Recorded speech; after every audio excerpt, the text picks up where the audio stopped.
नमस्कार बंधुरा शुभ दुपुर आबार रान्ना निये चले एलाम तोमादेर काछे। आज देखो এই যে ছোট ছোট রাইখোর মাছ সঙ্গে একটা পোনা মাছ ছিল, ওটা কেটে নিয়েছি, একটু বড় টাইপের ছিল, ধুয়ে এনেছি, কেটে ধুয়ে এখন লবণ হলুদ মাখিয়ে নিচ্ছি, মাছটা ভাজে নিচ্ছি। কড়াই তেল দিয়ে দিয়েছি, তেলটা গরম হয়ে গেছে, এখন মাছগুলো আমি ছেড়ে দিচ্ছি।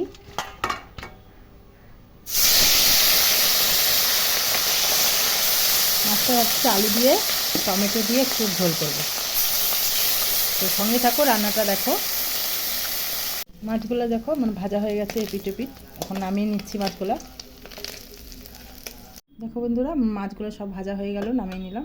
এখন মাছের ঝোলটা করবো আলু টমেটো পেঁয়াজ দিয়ে, শুকনো লঙ্কা দিলাম একটা সাম্বারা, জিরা দিয়ে দিব, আলুগুলা দিয়ে দিচ্ছি,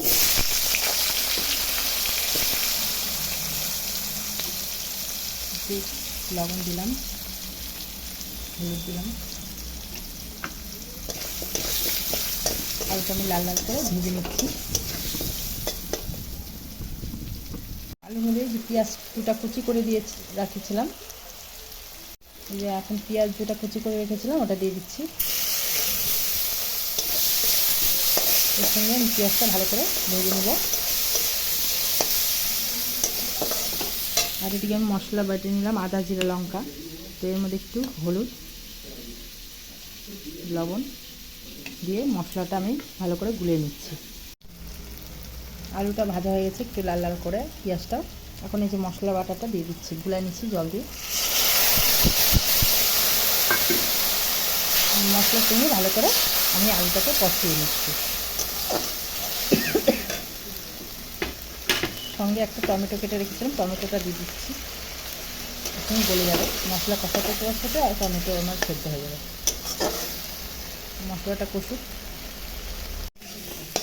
দেখো বন্ধুরা মশলাটা আমি ভালো করে কষিয়ে নিলাম, এখন ঝোল দিয়ে দিচ্ছি, গরম জল করে রেখেছিলাম।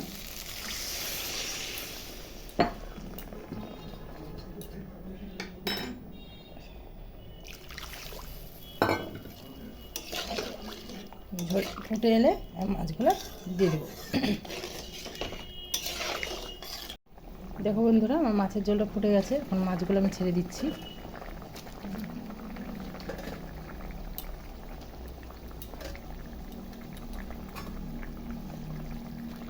আর কিছুক্ষণ একটু ফুটিয়ে নিব, তো আমার মাছের ঝোলটা তৈরি হয়ে যাবে। তারপরে